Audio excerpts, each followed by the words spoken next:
আসসালামু আলাইকুম বন্ধুরা, জাতীয় বিশ্ববিদ্যালয়ের দ্বিতীয় মেধা তালিকার ফলাফল আজকে প্রকাশিত হয়েছে।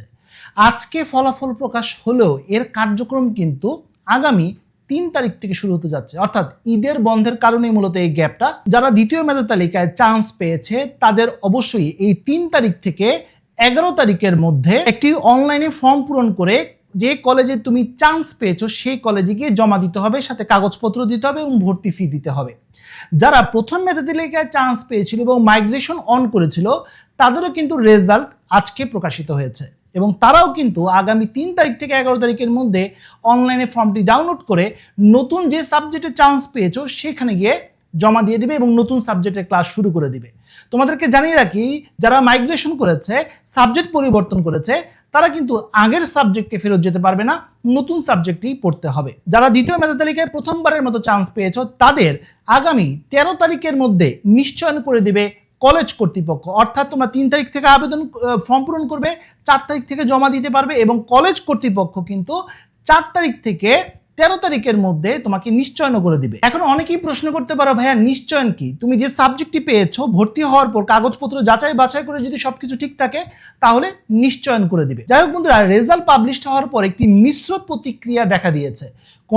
অনেক শিক্ষার্থী রয়েছেন যারা দ্বিতীয় মেধা তালিকায় চান্স হয়নি, অনেকে চান্স পেয়েও সন্তুষ্ট না। প্রথমেই আমরা আলোচনা করি যারা চান্স পেয়েছে এই মুহূর্তে তাদের আসলে করণীয় কি। যারা দ্বিতীয় মেধা তালিকায় একটি সাবজেক্ট পেয়েছো, একটি কলেজ পেয়েছো, তাদের ক্ষেত্রে 4টা সিচুয়েশন রয়েছে। প্রথম সিচুয়েশন, তোমার কলেজও পছন্দ হয়েছে, সাবজেক্টও পছন্দ হয়েছে, কি করা উচিত?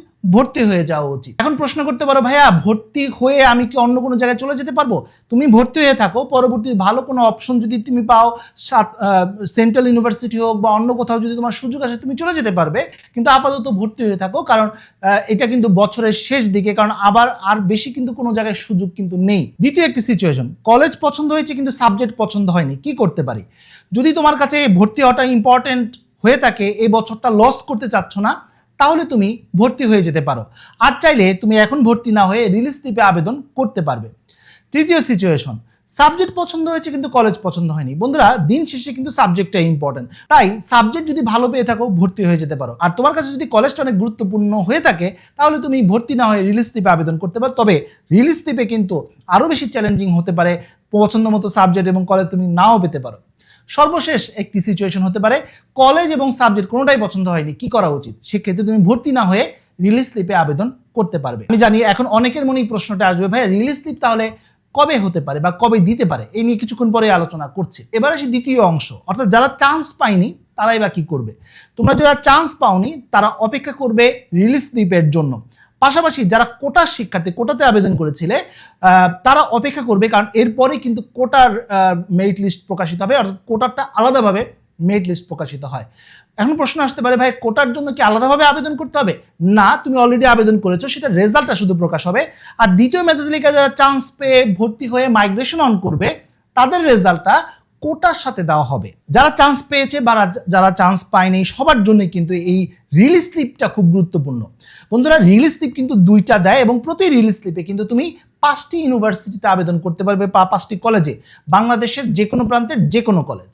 এবং এটা সরকারি হতে পারে, বেসরকারি হতে পারে, জেলাভিত্তিক, উপজেলাভিত্তিক, যে কোনো ধরনের কলেজ হতে পারে, তুমি আবেদন করতে পারবে। আবেদন করার জন্য কোনো ফি দরকার হয় না, কোথাও কাগজপত্র জমা দিতে হয় না, শুধুমাত্র অনলাইনে আবেদনটি করতে হয়। এখন সবচেয়ে গুরুত্বপূর্ণ প্রশ্ন সেটা হচ্ছে, ভাইয়া কবে নাগাদ এই রিলিজ স্লিপটি দিতে পারে? বন্ধুরা, এখন হচ্ছে দ্বিতীয় মেধা তালিকার রেজাল্টটি প্রকাশিত হলো, 3 তারিখ থেকে আবেদন কার্যক্রম শুরু হবে, ফর্মের আবেদন সহ অন্যান্য ফর্মালিটিস রয়েছে। এই কার্যক্রমটি শেষ হবে মূলত 14 তারিখের দিকে, অর্থাৎ জুন মাসের 14 তারিখের দিকে শেষ হবে এবং 14 তারিখের পরেই মূলত 2-3 দিনের মধ্যেই হয়তোবা কোটার নোটিশও প্রকাশিত হবে এবং কোটার জন্য খুব বেশি সময় দিবে না, হয়তোবা জুন মাসের শেষ পর্যন্ত সময় থাকবে বা জুলাই মাসের ফার্স্ট পর্যন্ত সময় থাকবে। আমরা ধারণা করছি জুলাই মাসের প্রথম সপ্তাহে রিলিজ স্লিপের প্রথম নোটিশটি তোমরা পেতে যাচ্ছ, অর্থাৎ প্রথম রিলিজ স্লিপের নোটিশটি তোমরা পেয়ে যেতে পারো। এটা মোটামুটি একটি আনুমানিক ধারণা, এমনটাই সময় হতে পারে ইনশাআল্লাহ। তো বন্ধুরা, এই ছিল মোটামুটি আজকের আপডেট। আজকে তোমরা নিশ্চয়ই এই ভিডিওর মাধ্যমে জানতে পারলে যারা চান্স পেয়েছো তাদের কি করণীয়, যারা চান্স পাওনি তারা কি করতে পারবে এবং রিলিজ স্লিপ কবে নাগাদ দিতে পারে। তো বন্ধুরা, এই ছিল মোটামুটি কথা। তারপরেও তোমাদের অনেক কোশ্চেন থাকতে পারে, কোনো কনফিউশন থাকতে পারে, কমেন্ট করতে পারে, ইনশাআল্লাহ আমি উত্তর দেওয়ার চেষ্টা করবো। তো বন্ধুরা, আজ এই পর্যন্ত সবাই ভালো থাকো, সুস্থ থাকো, দেখা হবে আগামী কোনো ভিডিওতে। সে পর্যন্ত